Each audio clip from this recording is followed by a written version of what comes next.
Nu? Aia este plastelină, nu ai voie.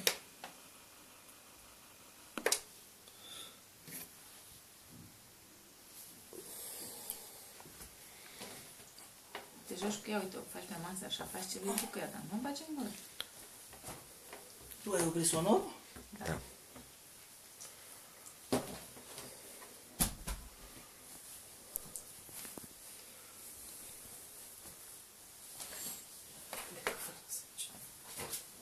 Nu da mami pe jos, că se lipește pe aici.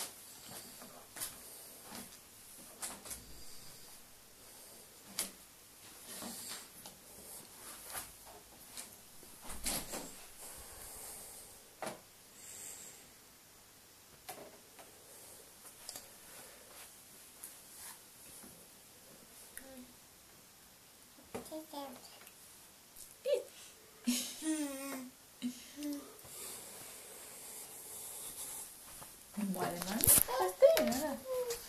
Nu, nu, nu.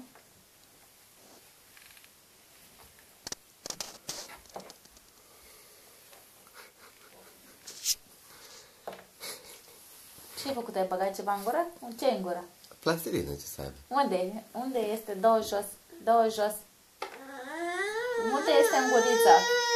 Scoate plastelina imediat.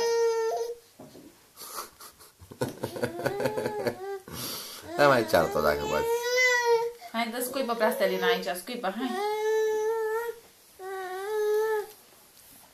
Nu-i bună mama aia de mâncat.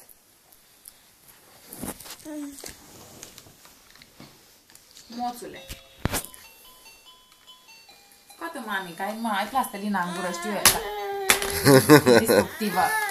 Uite-o, uite-o, că am văzut-o.